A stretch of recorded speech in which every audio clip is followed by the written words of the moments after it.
AP deputy CM Pawan Kalyan ఏం చేసినా ఓ సంచలనమే. ఇప్పుడు ఆయన రాసిన ఓ లేఖ సెన్సేషన్ క్రియేట్ చేస్తోంది. కూటమి నేతలతో సఖ్యతగా ఉండాలనే కోణంలో ఆయన రాసిన ఈ ఓపెన్ లెటర్ జనసేనలోని లీడర్లు, క్యాడర్ తో పాటు అభిమానులకు కూడా ఓ స్వీట్ వార్నింగ్ లాంటిది. ఇంతకీ ఈ వీరమల్లు చెప్తే ఫ్యాన్స్ వింటారా? అసలు ఇప్పుడెందుకు ఆయన ఇలాంటి లేఖ రాశారు?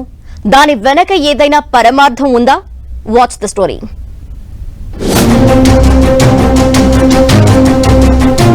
వీరమల్లు చెబితే వినాలి.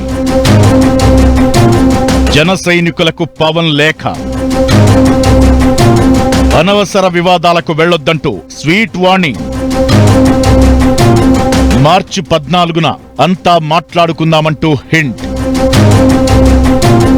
ఏపీ డిప్యూటీ సీఎం జనసేన అధ్యక్షుడు పవన్ కళ్యాణ్ తన పార్టీ కార్యకర్తలకు, అభిమానులకు రాసిన లేఖ సంచలనం కలిగిస్తోంది. ఈ లేఖలో సోషల్ మీడియా న్యూస్ కి కానీ, ఎన్డీఏ కూటమికి సంబంధించిన అంతర్గత విషయాలపై పొరపాటున కూడా స్పందించవద్దన్నారు.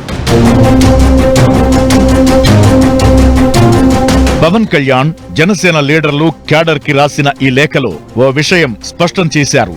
కూటమి అందుకున్న విజయాన్ని గుర్తించాలని, అలానే దానికి తూట్లు పొడిచేలా వ్యవహరించవద్దనేదే తన అభిమతంగా ఈ లేఖ ద్వారా అర్థమవుతోంది. గత కొద్ది రోజులుగా ఏపీలో డిప్యూటీ సీఎం పోస్ట్ అంశంపై చర్చ జరుగుతోంది. టీడీపీ లీడర్లు కొందరు ఈ అంశంపై తమ అభిప్రాయాలను చెప్పుకొచ్చారు. ఇదే క్రమంలో కొందరు జనసేన నేతలు పవన్ కళ్యాణ్ భవిష్యత్ పదవులపై తమ అభిప్రాయాన్ని బయటపెట్టారు. ఇది అనివార్యంగా కూటమి మధ్య ఏదో జరిగిపోతుందనే ఫీలింగ్ కలగజేసింది. ఈ క్రమంలో టీడీపీ అధినాయకత్వం నారా లోకేష్ డిప్యూటీ సీఎం పదవి సహా ఇతర ఏ అంశాలపై కూడా ఓపెన్ గా మాట్లాడవద్దని ఆదేశాలు జారీ చేసింది.